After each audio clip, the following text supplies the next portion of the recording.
Okay, how everybody doing today? Welcome to Transcendent Mind, episode 2. Man, when I tell you it's been a journey, it's been a journey. A lot of positive feedback, a lot of feedback on the first episode, and hopefully we can continue to build and try to go wherever we need to go with what we need to go with. Once again, I'm the host, Mr. B, my co-host over here, Mike. And like I said, everything we do is always within good humor and hopefully good understanding. Trying to build that bridge of communication and understanding, period. And once again, nothing we do is to hurt anybody's feelings, to promote any type of negative understanding. I need feedback. Everything is on social media at this point. Transcendent Minds on Facebook. We're all Spotify, thanks to the master behind the camera and the sound, Brian. We're all over the place on podcasts. So stand by and hopefully this episode will be something good for you. So basically, all week we've been getting feedback on what our second episode should be. And I like to focus on the people aspect of it. I want to focus on exactly trying to connect information from all across ages, all across ethnicities, all across everybody, just trying to, so we can attach ourselves to an understanding more than anything. So when you sit back and think about it, right? I've been looking at things online and, well, relationship this and structure that, and all of a sudden everybody is a specialist on who created what a relationship is. Like, you cannot sit back and make concrete structure on two people, because none of us are the same, on how we supposed to thrive in our relationships, in life, period. That's the reason why I believe everything is going the way it's going. You sit back and you think about the fact of, well, a man should do this and a woman should do this. But in today's world, if you think about it, how they're doing everything, you might be a man today, you could be a woman tomorrow. So. True. But humanity is humanity, regardless of what your sex, your sexual orientation is, what your identifiers is. Regardless of the fact, humanity is humanity. It is what it is. Just because you change sex, just because you change anything, you wake up and you breathe just like everybody else do. You can't change your sex. I don't care who you are. If you was born a man, you gonna die a man. Whether you identify as a woman, you're still a man. Totally understand. But yet again, that opens up the door for a lot of things. That opens up the door when you start to change identifiers, then people can identify as anything. Yet again, personal choices is personal choices. The problem with that is when you put it in the public eye, then you put yourself out there for public opinion, right? True. That's with anything. You put your relationship in the public eye, you're open for public opinion. You put your beliefs, your social beliefs in the public eye, you open for public opinion. True. It is what it is. This podcast, the fact that we are doing this podcast, we're opening ourselves up for public opinion. I'm all for it, though. And me too. Like I said, I don't take offense to anything. I'm a grown man, and I stand behind all decisions I've made in life. But I guess to bring it down a little bit, as far as to break it down what exactly I'm talking about, right? You hear this statement that's actually one of the oldest statements you hear is a man supposed to be a protector and provider, right? True. But what people don't understand is the situations are totally different in the world nowadays. Getting money to take care of a family, the difference between the amount it took to take care of your family in maybe the 1940s, 1950s, 1960s, back when our grandparents did it, is not the money it takes in the 2020s. And what I mean by that, so granddad might have been able to take care of family off $20. He might have been able to make whatever it was then. But of course, cost of living increases, all kind of stuff, advancements in technology. The average household, and Brian, if you can pull up what the average household income is in America right now. if you sit back and think about it, what it takes for the average income for a man to work a straight 9 to 5 job. The average household median in America right now is $31,133 based off a survey that was done in 2019, right? So I can almost guarantee you, with expansion and things of that nature, it's probably, let's just say 35,000 household median income, right? Mm-hmm. So that is minimum wage anywhere. Like, I'm sorry, it is. But that's for one person. One person. That's not including other expenses. That's just rent, car note if you have it, lights, gas, water, things of that nature. But outside of that, that's it. So just imagine that, right? So say, in order for a man to be a provider for a wife and 2 kids, the stereotypical family in people's eyes, right? Mm-hmm. In order for me to make enough money to take care of a family, I should be making anywhere between $80,000 to $110,000 to have a decent living for 4 people, True. right? So imagine what that takes as a protector or provider. Statistically, it's proven that women are more educated than men are, right? As much as guys want to fight and, no. Statistically, women are graduating from college and getting degrees and obtaining degrees at a higher level than males are nowadays. True. And there is definitely a salary or a discrimination in pay across the board. There's no pay equality, right? And that's gonna that's gonna be a whole nother show at a later time. But a man if women are more highly educated, right, and they're more qualified for these certain positions, which means that technically they should, if you're more educated in a field, more of an expert per se, you should make more money to a certain extent, right? Yeah. But then how can he be the provider of the household if you make more money than him? Let's shift that a little bit. Because I don't want to do the whole battle of the sexes thing just yet. It's coming. But in order for a regular man, to go out here and get a job and do anything, his life, 8 to 12 hours is gone away from his family. Right? Yep. So not only is 8 to 12 hours gone working, but I can't protect you if I'm not there. True. The only way I can protect you is if communication, and I don't want to say if you listen, but if communication is there to say, listen, I'm not there, but in order to stay safe, do this. I looked at something the other day and it said that a man's life is more violent than a woman's life is. We deal with more hostility than most women. We do. Now, understand why that is.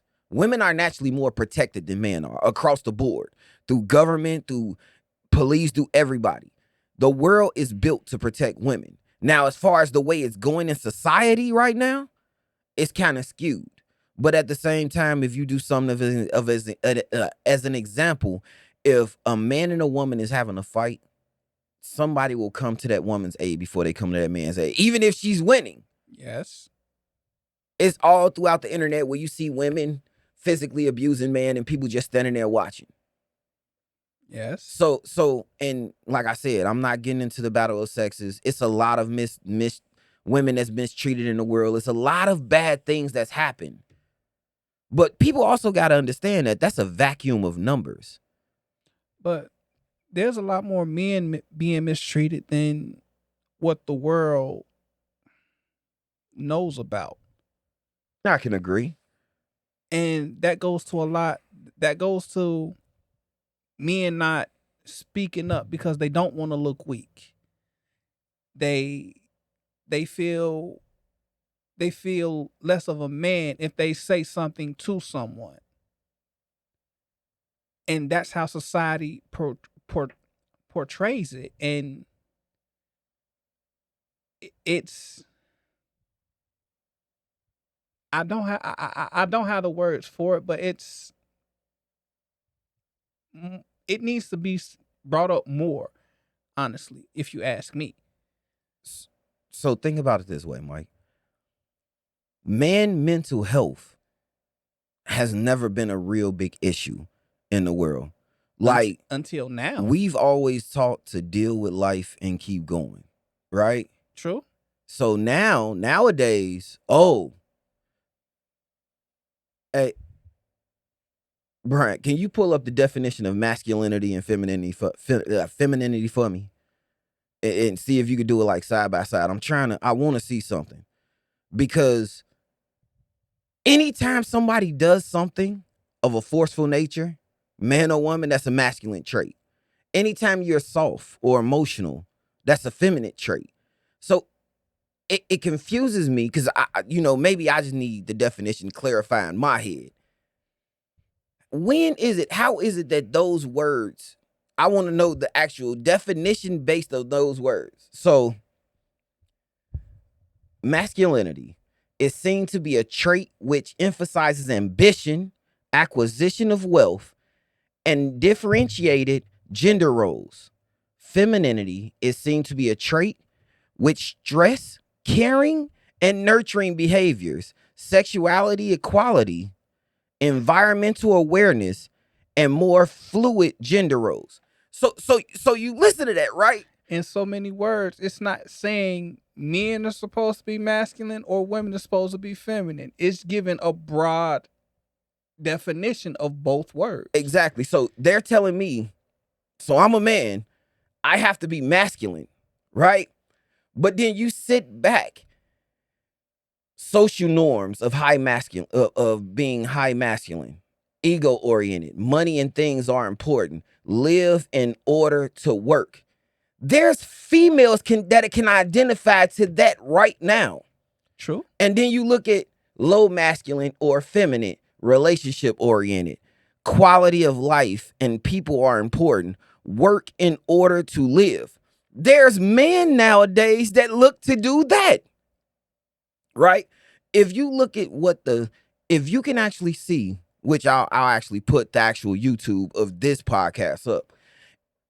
If you can actually see the definition of what the word feminine is, for a long period of time, that's what women said they wanted in guys. Oh, I want a man to be more emotional with me. I want a man to be more about the family instead of going to work every day. I want him to spend time. Pastor Meek said one day, he said, listen, you're not going to have both. A man that takes care of his family is not going to be at home. Is not going to have time. And a man that has time for his family is not going to have the money to take care of them. And it's true. You sit back and you look at all this other stuff. Larger gender wage gap, fewer women in management, preference of higher pay, right? So here we go, right? And like I said, I'm not going to get into the actual preference of higher pay. I want to do that on its own. I really want to focus on that because I have a lot to say about that. But you sit back and think about it. The world has created labels for everything now. Yes. Everything. So because I'm a man, I work all day. I take care of my family. I care about my family. I'm emotionally connected to my child. I'm feminine? Or according to... I'm both? Like, that makes no sense. Why can't I just be me? Like, all these labels, everything is a label. Everything has an identifier. Everything wants to have meaning. But it's like, well, do people not understand that, unfortunately, ignorance is driven through the lack of understanding? So if you create more definitions, what do you think gonna happen when people don't understand those definitions? You can sit back and talk about your preference in life, and there's nothing wrong with that. But your personal preference does not have to be public opinion. The way you choose to go about life does not have to be everybody in your life's problem. But society says it must be everybody's problem. Okay, so here goes the concept of society, right? It's very well known that society will destroy your relationship before you will. Yes, it is. So guess what? If you allow society to define you, if You've you already allow failed. exactly, you become a part of something that you no longer control. And that goes to one of the points I said last podcast. Social media would never know who I'm with or what I'm making. It's not their business. It's my business and who I'm with. It's our business. It's not the world's business. If we decide to let you in, okay, that's different. But it's not society's business on what we should do in our relationship. What works for you might not work for us. What works for us might not work for you. I agree. So think about social media as like a virus, right? Right? And when you open yourself up, like it's somewhat of a plague, and the reason why I say that is because it's infested with public opinion. Mm-hmm. I initially, I'm old enough to remember when social media actually initiated itself, back when the MySpace, the Black Planet, all that good Mm-hmm. stuff. But let's just say Facebook. Facebook initially started, it was a way for college students to continue to connect with each other, even when they wasn't. When You they had to have a college account, uh, you have email address to actually actually had, create a yes, Facebook. I do remember that. Facebook did not become what it is now Until 2009, 2007, something around there. whatever year. Facebook did not become as perverted or twisted as it is now until it opened up for everybody. Yep. Right? So I come from a generation where you can go to your next door neighbor house and you can sit there and say, "Hey, you want to come outside today?" This generation nowadays don't even know what their next door neighbor house look like. They so busy either on the game or interacting on. I've seen people get into social media spats and have never met each other before. And that's stupid to me. How can you get into it with somebody, number one, you don't know and you've never met? Like, it's stupid. Man, hey, it's the whole concept behind social media was to pull people closer. And they have no idea how much they've actually separated people more. Like, you sit back and you look at I'm not gonna lie. There's certain social media platforms I do go on and I be laughing just to see how people, because the way people are doing. And I'm gonna actually take myself off social media for that whole thought pattern of, if I can't build you, then I'm breaking you, because I'm allowing you to make yourself look like a certain thing in front of the public, especially my family. And like I said, that's a whole nother conversation on family. I love y'all. For y'all that actually listen to my podcast, I love y'all, but we need to talk, man. We need to do a lot better. Um, when you sit back and look at society, we have allowed society to tell us what we're worth. Women have become more objects than influence. In all actuality, in the household, I was just talking to somebody about this a while ago. There, as much as they say, well, a man should be a leader of his household, it should be more than one leader in the house. A man can be the physical leader, it can be the, like they said, the provider, the protector, yeah, but a woman is actually the emotional leader and foundation of a house. Of a home. Now, that goes back to being masculine and feminine. A man can be the emotional leader of a household, But it will fail. but if he has to be the emotional leader of the house as well as the protector and provider, it will never work. It's just like think about your job, right? When they put you on a team, everybody is actually given a task. But how is it now when you look at stuff online or when you hear certain people talk? It seemed like all the weight is being like, if anything goes wrong in a relationship, it's because I failed. Now, yet again, different people, different strokes for different folks. I can definitely say at the end of the day, I mean, I'm happily married, and I'm not gonna lie, it's a roller coaster ride. One day she my best friend, one day she my worst enemy. I'm not gonna lie to you. I mean, but that would be any relationship, not just in marriage. And this is just my thing. I was married before. Let me go ahead and say that. I was married before. Just didn't work out. No hard feelings with her. Don't speak to her, but that's neither here nor there. But any relationship you're in is always going to be your ups and downs, regardless of how long you've been with the person and how long you've known this person. Two people cannot always agree on the same thing. It never works that way. And that's cool because that's the only way we can learn. The whole aspect of being with somebody they're supposed to be what you're not. Mm-hmm. Two people that's the exact same won't work. And as much as you hear people out here, no, y'all are not the same.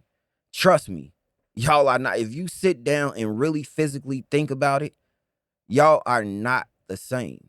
Y'all might have the same and so a bunch of things in common. Y'all but it will not. In order to grow, you have to be uncomfortable. In order to be uncomfortable, things have to be different. Get my motto.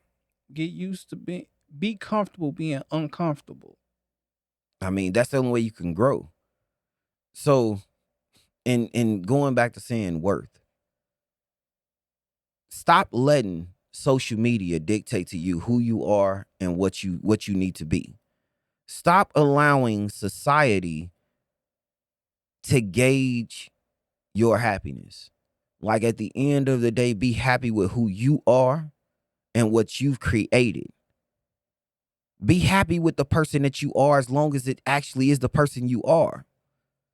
I sent out a quote to a couple of people that I have a small group, but life is too short to live it being somebody else. Mm-hmm. Be you. Especially when you a whole lot better. Like being you is great. We all have our lanes. I talked about it in the last thing. And guess what? In your lane, you might be a Ferrari, but you get over here, you'll be a Yugo. Don't come over here. You doing perfect exactly where you're at. Stay in your lane. Guess what? We might even have the same destination.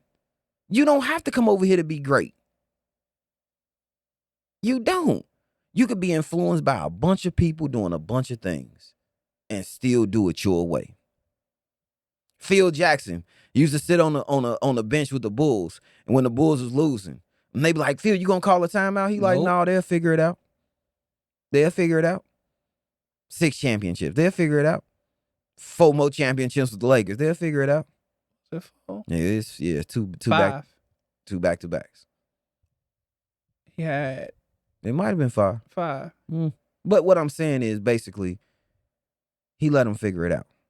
Yeah. One thing, there's always gonna be turmoil. There's always gonna be something bad happening. But if you panic, you will fail. You slow down, understand it. That's the key word. You're going to hear it a million times on this podcast is understanding. And the crazy thing is, you're saying this now. You tell me this every day. Bro, slow down. Understand what you're going through. Figure it out. And then figure a way out. Like, I said choices in the first podcast. We impulsively make a choice because we try to speed to a conclusion. Mm-hmm. When if you stop and slow it down, you'll be surprised how many choices you actually have. Yeah. I know I'm guilty of making impulsive choices. But I mean, that's life lessons though. Like, a racehorse knows to run. Do you know how long it takes for them to break a racehorse into, like, you don't have to do that? Like, you're done. You don't have to run no more. Just live. Just live. That's all you have to do. I'm trying to keep these in 30-minute segments, you know. Right now we're at about 25. This is something that I can expand on. We can actually have long conversations about. But I just want to leave it at that for this first 30 minutes. And, you know, we're going to take a quick break. And then I want to know what you guys think about it when I put it on social media. Give me feedback about what was said, and we'll elaborate.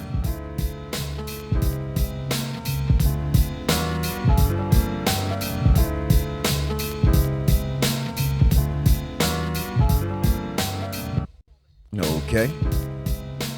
Now we're back from break. Once again, this is the Transcendent Mind Podcast with your host, Mr. B, and Mike. Yeah, Mr. Mike. So this is like a part 2. It was requested that I have a conversation about basically the disconnect between parents and kids. You know, why is it different now than it was, say, 30 years ago, right? And more so, it was stating why is it that women don't have the same connection with their moms now that they did 20, 30 years ago. So, you know, I had to go and do a little reading. And like I said, this is all through observation and context. If you want to freaking check me on statistics and things like that, please hit me up and I will be happy to give it to you. I mean, I have no problem with it. You look through society, right? And I don't know what it is in other communities. So all I can, you know, I'm black, so I can say it in the black community, right? The disconnect happens through evolution. The reason why is because people want to do things on their own. They want to figure out life on their own. You sit back and you know, I have a theory.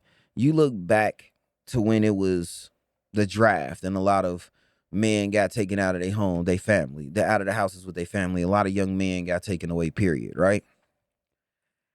So there goes one of the pillars.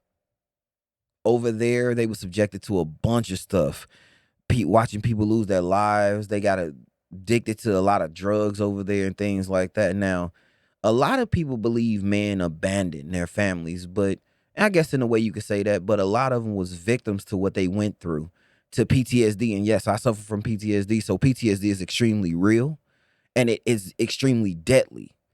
So when you deal with something like that, it's hard for you to be around your family. Not to mention some of the guys that came back that dealt with that became extremely abusive. More so because they were trying to figure out a way to lash out. Like they had no other choice. The military only teach you one main thing, and that's survive through any means possible. So if you're in your home and you're going through certain things mentally, it's a disease the same way a bunch of other things are diseases. And they have poor effects on your mind. So a lot of things happen. Am I making an excuse for it? No, I am not. It is definitely horrible. It's a horrible thing that happens in society with abuse in the home, whether it's man against women, women against man, parents against children, children against parents nowadays, which is just crazy to me. But to put that in perspective, you take a pillar out the home. Now, say about 70s, 80s, you have a bunch of women having kids with during the drug age, during the whole rioting. I mean, just a whole bunch of crazy stuff was going on then. More so drugs than anything. 70s are known for drugs. But right there, the minds are being distorted. So you take the family and you put that much issues in the household. Those people had kids that was born in the 80s. Me being the 80s baby, I'm telling you, a lot of us grew up in single family homes, especially in the black community. Because we grew up predominantly around women, we created a resentment towards guys because the women that was in front of us had resentment towards the man that may have abandoned them. We get all type of stuff like, oh, you just like your daddy, things like that. But what ended up happening with that, we created the resentment that they had, the kids from that era took. So now you have, say you might have some strong-willed kids that didn't like the way their mothers or their fathers was doing stuff in the house. So now when we have kids in the 90s and early 2000s, we were in disgruntled relationships with our significant other or our parents. So what happens? The structure of heritage, the structure of family was broken. So now kids are trying to raise kids. And with kids trying to raise kids, that's how a lot of these parents that I've seen try to be their children's friend as well. It's not gonna work. I agree. I had that issue with my son before. He said, "Daddy, why you not my friend? I can't be your friend. I'm your father. If you want me to be your friend, it's not gonna happen. I don't. You can't do the same things that I do. I can teach you how to be a man. I can't teach you. I'm not gonna teach you the things your friends are gonna teach you. I know it's things I don't want you to see, but your friends are probably gonna teach you that. I'm not saying it's a good thing. I'm not saying it's a bad thing, but parents and kids cannot be friends. That's where a lot of it is. I- yeah, So think about it like this, right? The reason why parents became their kids' friends is because they got rushed into being a parent and they had no one else to interact with at that time. So the child became their friend because that was the only person that they had. Their mother was working to try to supplement for a broken family. If the father was there, the father was working at a clip that where he maybe didn't spend enough time with his kids. So therefore, now she goes out and have a baby. That child is going to be a friend because she doesn't they don't have the maturity to raise a child without that. They believe at that point in life, most teenagers, most prized possession is their friends. So if you think about it that way, it's easier to look at a child like a friend because they don't understand what it means to care about that something else on that level. hmm If you think about levels of importance, as a parent, as a mature parent, we don't value anything more than our kids. true. But before you became a mature parent, your child became a possession to where you value your child because you were responsible for your child. True.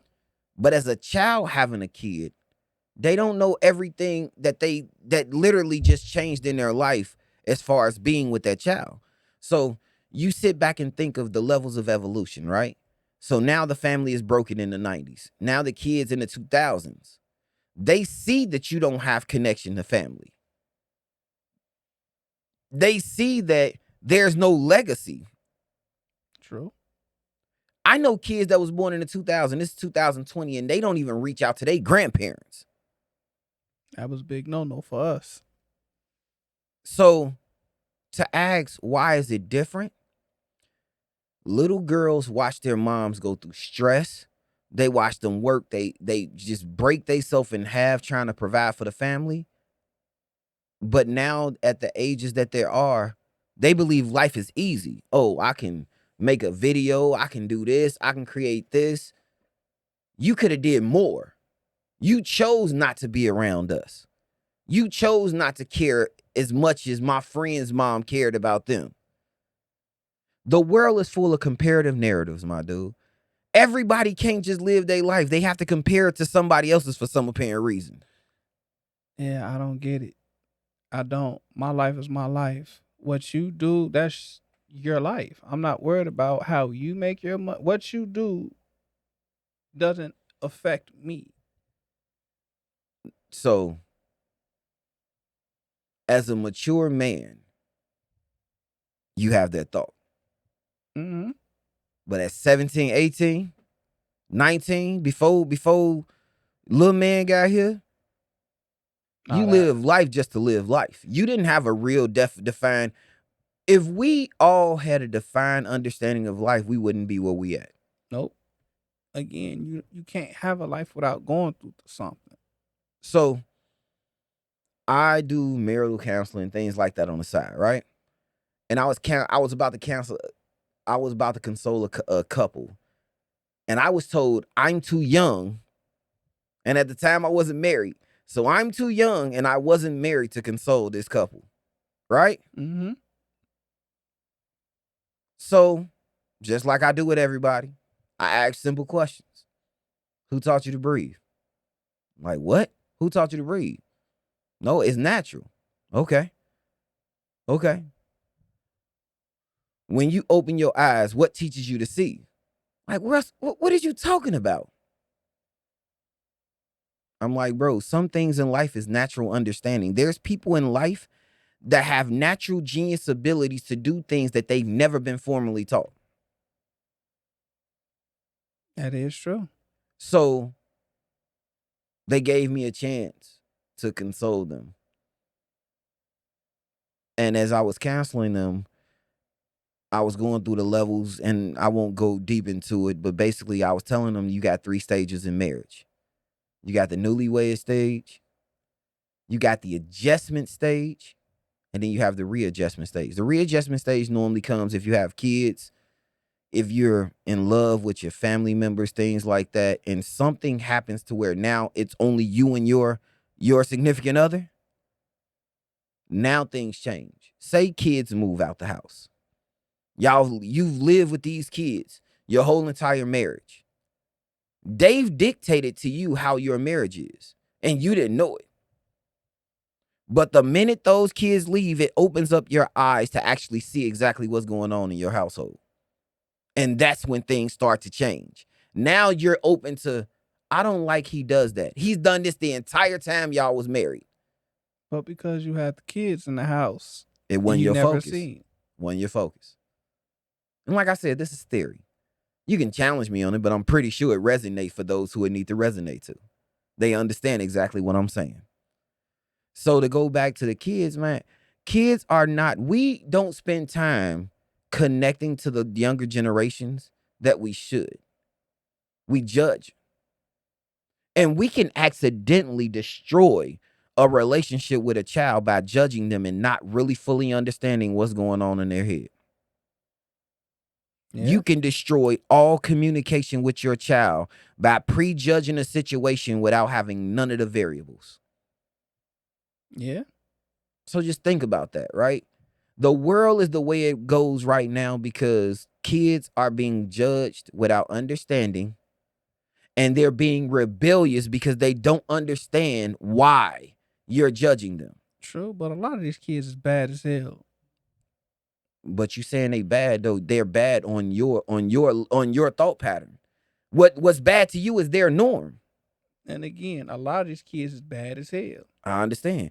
So here goes a question. I mean, here goes a statement, right? Yeah. That child, before it became bad, it came to you looking for a direction, and you ignored it. So the fact that those children are bad, I might have some part to do with it. it ain't some. You have the biggest part to do with it. I'm not talking about the kids that I know. Yet again, I'm not talking about you personally. Okay. I'm talking about in general. At some point in time, the kids that we feel are misguided came to us for guidance. True. And we omitted or we literally dismissed them. True. So to think, well, why is kids acting, why is this, why is that? Because they looked at you for guidance and what you showed them is what they accepted. True. I come from a video game generation. I play the video game now. You sit back and you think about how many hours we spend playing a video game. Even after we have a kid. Some of us do abandon it. You know, we do diminish our time.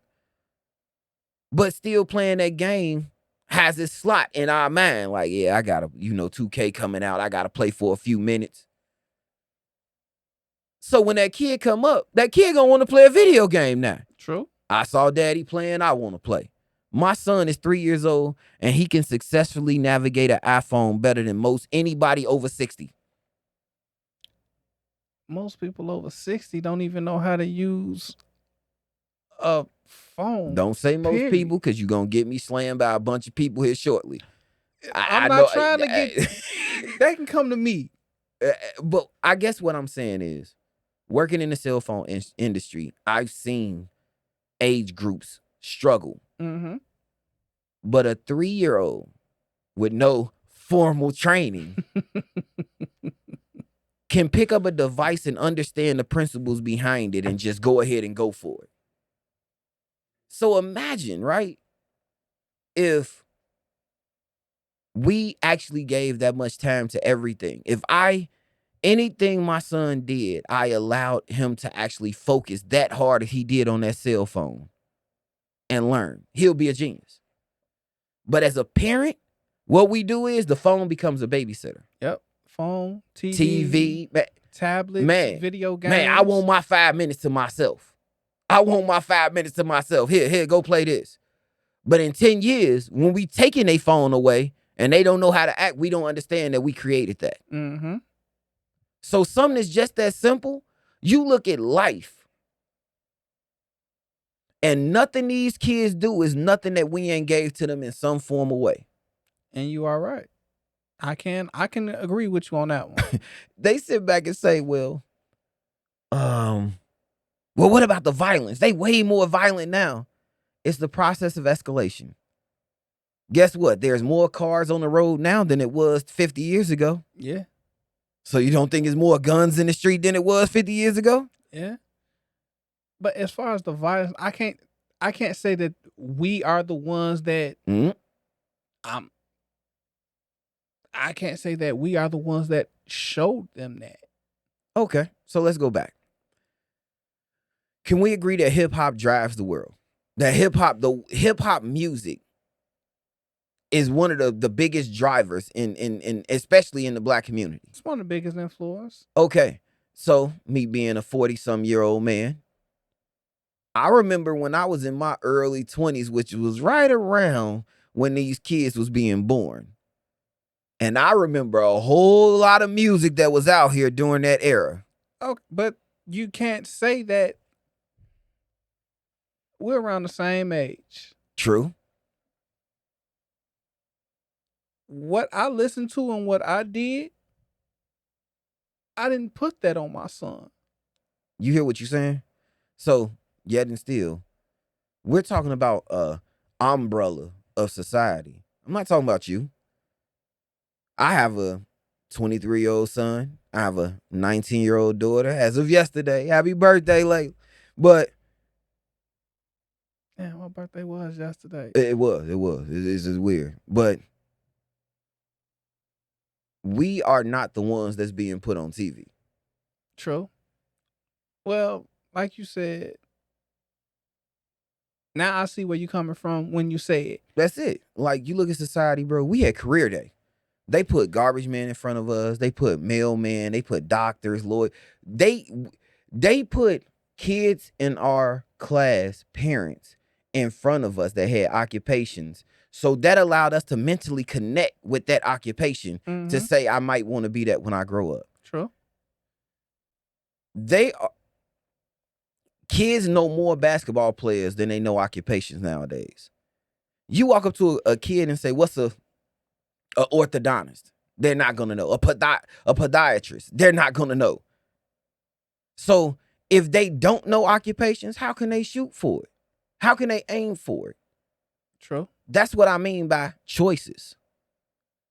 If we shrink choices, then the choices that people make ain't always going to be the ones that we might want them to make. And that is true. So that's the reason why I say it's us. Because guess what? The teachers that's in school right now is us. Yeah. We know the principals, they're us. Yeah. We remember career day. We remember all of these things that we did to build us into want to be a principal, a teacher. Yet they're not recreating that same thing for the kids nowadays. That is true. So I have a non for profit I've been working on, uh, actually where the name Transcended Man came from. It's to teach kids financial literacy. Do you know that the children nowadays don't even understand that paper money has no value? That we give paper money value. That's the reason why it's going away. Yeah. So what I'm saying is, if you can teach a 8-year-old the concept of we're gonna trade, I'm not gonna give you $5. You're gonna do a job for a wage. As far as if you clean up your room, I'll buy you that toy. And keep that consistency, that child will grow up with the mind state of believing I have to do something to get something. Nothing will be given to me. Mm-hmm. But if everything, these kids are so spoiled nowadays for the most part, because if I give you something, it's less time that I have to spend doing something. And that's creating a huge problem. That's why we have so many entitled people. I don't want to just say children, but we have entitled adults, entitled teenagers. Everyone feels that you have to do something for me. You have to give me something. And that's not the case. What have you worked for? How have you earned this? Well, that's because, like I said, we started off in the mind state of I want my kids to have better than I did. True. But if you worked hard to get to where you're at, now to say I want my kids to not have to deal with the life experiences that I had to, that's totally different. But if you give somebody everything, they'll never know how to go out and get it. And that is true. And I think that's where I'm just speaking on me. I think that's where I kind of messed up in a sense. My son feels entitled, but Hey, that's my fault. I can't blame society. I blame me because I seen it before it started to happen, but I didn't stop it. yet again, we all and don't get it twisted. Like, even though I'm able to speak on it and I'm able to sit up here and talk, I'm not perfect by no means. My son is spoiled is L. My daughter, anything my daughter want, and I do mean my daughter, she get. If it's within my means, I'm gonna do it. And that's because of the whole aspect of me seeing my mom work 3 jobs, me seeing my mom come in and out the house, getting ready for another job, taking care of family, and right back into doing it all over again. So in my head, it was hard. And I Hmm. want to make life easy, but at the same time, I don't want life to lose its meaning either. Right. So that's things I have to work on. It's crazy, right? A lot of people don't understand that therapists, psychiatrists, psychologists, they need more therapy than the people that they give it to. Because it's easier to give advice than it is to implement it. Yeah. I can hear myself talk a million times and still do the same thing that I'm speaking on. Yeah. So what I did, I record myself speaking. This podcast, my first podcast, I probably listened to more times than I should. I didn't critique myself way more than anybody ever will. But listening to it gave me an understanding. Because not everything that our brain sends through our mouths, our ears hear No. at that moment, shall we say. That's the reason why people get in arguments in relationships. And then they come back and hear about it. They be like, oh, did I say that? Yeah. Oh, oh, dang, I wasn't there at that moment. But and that's why I tell people in any type of relationship, friendship, significant other, never speak with that person when you're mad.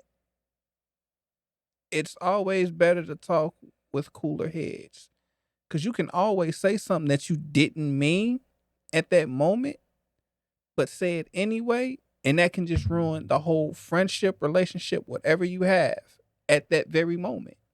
Okay. So, and that's going to be in the relationship when that we do in the future. But When you have no filters, the truth comes out the way you actually want it to be said. Unfortunately, it is the way it is. But if you have no filter, you should be able to say it if you're not mad as well. See, that's what I'm telling you, though. Emotions are filters. Because guess what? It's extremely hard to say something positive when you're angry. And it's extremely hard to say something, if you're really, truly happy, it's very hard for you to make a malicious thought. Like your mind doesn't resonate that way. True. But like again, I'm speaking for myself. I don't know. I'm not a specialist per se. I'm credentialed, shall we say. But I said I wasn't gonna speak on that, so I'm not. But at the end of the day, man, human decency is everything.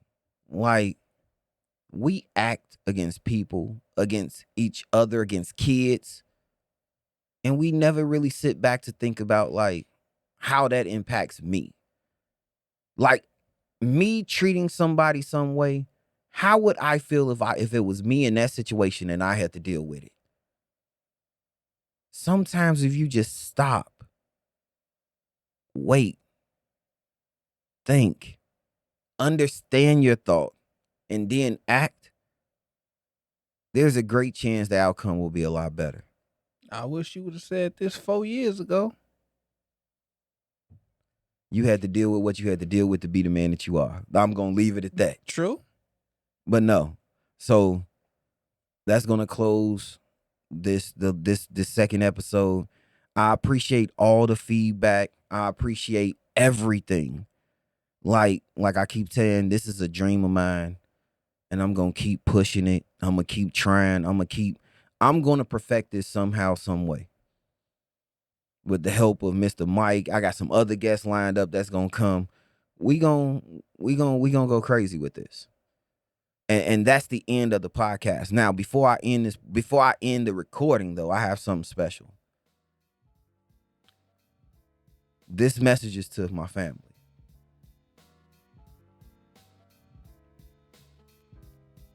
My family, I love you guys so much. And I believe we can create anything in the world if we come together. But I also believe we can destroy each other's world if we stay apart. Try building somebody. Try being there for somebody every day. Let's create this communication and guideline that we can do to build our family back to where it's supposed to be. And I guarantee you, we'll be unstoppable. I love you guys. God bless you.